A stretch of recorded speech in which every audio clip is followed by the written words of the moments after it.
कबीर सागर संपूर्ण 11 भाग खेमराज विकर्षण दास प्रकाशन बम्बई से। और ये कबीर पंथी भारत पथिक स्वामी युगलानंद बिहारी द्वारा परिष्कृत ये यहाँ से छपा है। इसमें देखना ये है कबीर वाणी 136 पृष्ठ पे।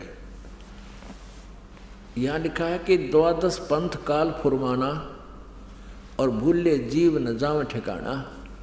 इन 12 पंथों में काल का ही फुरमान है और इसमें भटके हुए भूले हुए प्राणी कभी भी सतलोक नहीं जा सकते। कौन कौन से? ये तो है कबीर वाणी में 136 पृष्ठ पे। अब देखो यहाँ पर कबीर चरित्र बोध में ये है कबीर चरित्र बोध बोध सागर और ये है 1871 पृष्ठ। और यहाँ देखते हैं बोध सागर ये 1870 पर कबीर साहब के पंथों का वृंतांत। नारायण दास जी का पंथ ये इन्होंने गलत लिखा है, नारायण दास नहीं है, ये चूड़ामणि जी का पंथ है। आगे दिखाएंगे दूसरे स्थान पर वो सही लिखा है। दूसरा याज्ञोदास जी का पंथ, ये याज्ञोदास जी का पंथ। और तीसरा है सूरत गोपाल। चौथा है मूल निरंजन का पंथ। पांचवा टकसारी पंथ। छठा भगवान दास जी का पंथ।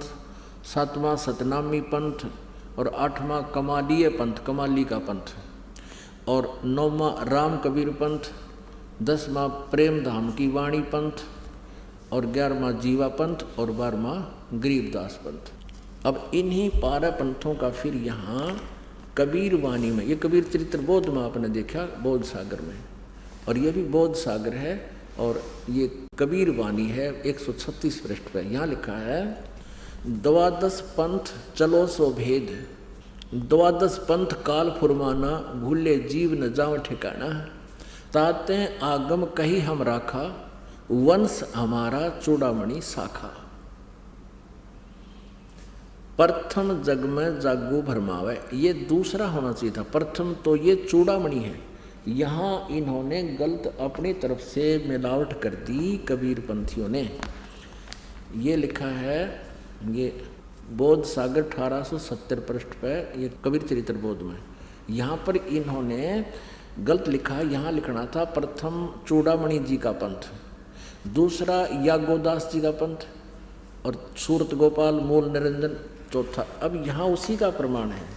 अब हमारे हैं 136 कबीर वाणी पे 136 पर। द्वादश पंथ काल फुरमाना, भूले जीव न जाए ठिकाना। ताते आगम कह हम राखा, वंश हमारा चूड़ामणि शाखा। ये चूड़ामणि प्रथम होना चाहिए, ये गलत लिख रखे इन्होंने।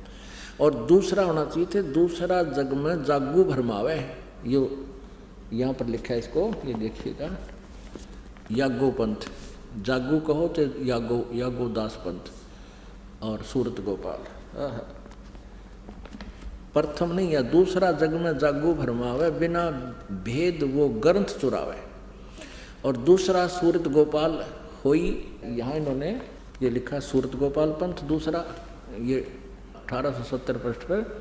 ये तीसरा है सूरत गोपाल और यहाँ भी तीसरा ही होना चाहिए था, इन्होंने दूसरा लिख दिया। ये थोड़ा सा मिलावट करें। चोर चुरावे तुमड़ी गाड्डे पानी में, वो गाड्डे हुआ ऊपर आवे सच्चाई छैनी ना। अब यहाँ लिखना था तीसरा सूरत गोपाल होई और अक्सर जो जोग दृढ़ावे सोई। और चौथा, ये चौथा होना चाहता, तीसरा नहीं, मूल निरंजन वाणी। चौथा पथ टकसार भेद वो। और 5वां पंथ बीज को लेखो। और 6वां जो 7वां होना चाहिए था सतनामी पंथ।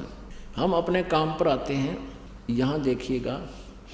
अब 10वां, ये 11वां यहाँ आ जाता है परम धाम की वाणी। अब 12वां यहाँ से शुरू होता है। संवत 1775 होई। ये वैसे गलती से मिसप्रिंट है, यहाँ 1774 होना चाहिए था संवत। गरीबदास जी का जन्म संवत 1774 में हुआ है। संवत 1775 होई, ता दिन प्रेम प्रगटे जग सोई। 12वां पंथ जिसे चला गरीबदास जी को, उसका जिक्र है ये। आज्ञा रहे ब्रह्म बोध लावे, कोली चमार सबके घर खावे। और साख हमारी ले जीव समझावे, असंख्य जन्म ठोर नहीं पावे। 12वें पंथ प्रगट हो बानी, अब 12वें पंथ गरीबदास जी वाले पंथ के विषय में चर्चा चल रही है कि मेरी वाणी यानी मेरी महिमा की वाणी पुनः प्रकट होगी गरीबदास जी द्वारा।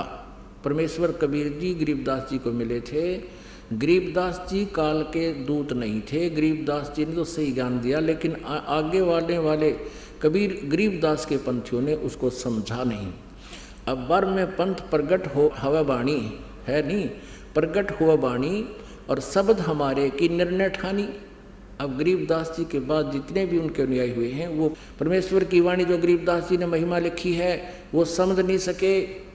12वें पंथ प्रगट हुआ वाणी शब्द हमारे की निर्णय ठानी और अस्थिर घर का मर्म न पावे, ये 12 पंथ हम ही को ध्यावे।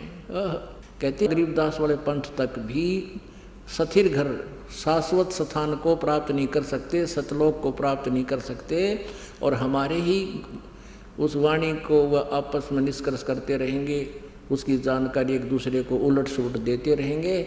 12वें पंथ प्रगट हुआ वाणी शब्द हमारे का निर्णय ठानी, उसका निष्कर्ष निकालने की चेष्टा करेंगे पर वो समझ नहीं सकेंगे। अस्थिर घर यानी सनातन परम धाम को प्राप्त नहीं कर सकते, उसका धाम का मर्म नहीं पाएंगे, ये 12 पंथ हम ही को ध्यावें। आगे स्पष्ट कर दिया परमेश्वर ने, 12वें पंथ हम ही चल आवे, हम स्वयं आएंगे गरीबदास वाले पंथ में, यानी गरीबदास के रूप में नहीं, उसके पंथ में आगे चल के 12वें पंथ हम ही चल आवे और सब पंथ मिट एक ही पंथ चलावे। धर्मदास जी से कह रहे हैं कि 12वें पंथ में आऊँगा मैं आगे चल के और सब पंथ मिटा के एक ही पंथ चलाऊँगा। अब अपना ही परमात्मा दास भेज दिया, अपना वही और शक्ति उन्हीं की काम कर रही है। धर्मदास जी से कहते हैं तब लग बोधो कुरी चमारा, फिर तुम बोधो राज दरबारा, प्रथम चरण कलयुग निर्याना निराना, तब मगहर मांडो मैदाना।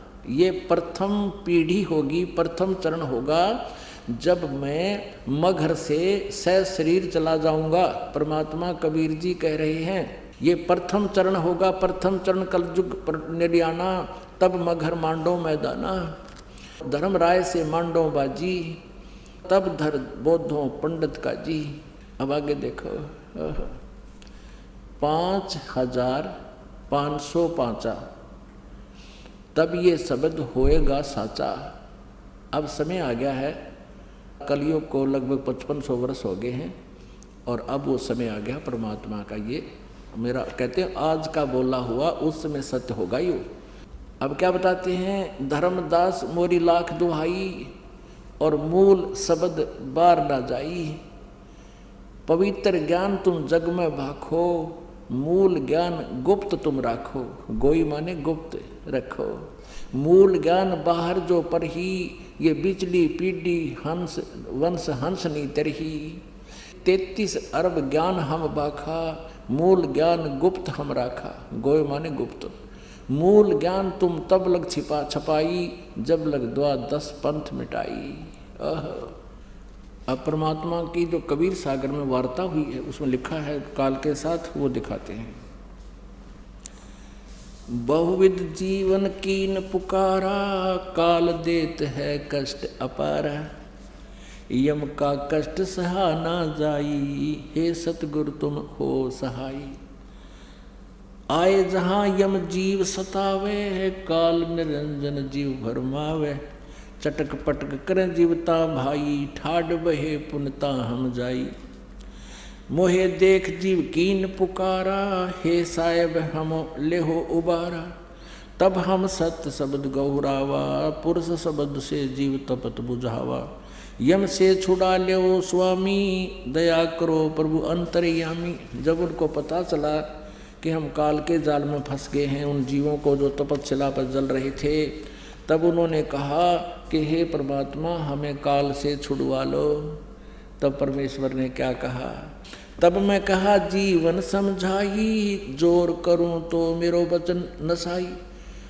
अब परमेश्वर प्रत्येक युग में आते हैं और इसी प्रकार प्रत्येक युग में फिर भी तपस्या पर उन जीवों को फिर ज्ञान देते हैं, क्योंकि पता है परमात्मा को आपत्ति में ये प्राणी मेरी बात न मान सकते हैं और जब तक इनके झूठे रंग का रंग चढ़ा हुआ है ये नहीं सुनते कति मेरी बात ने।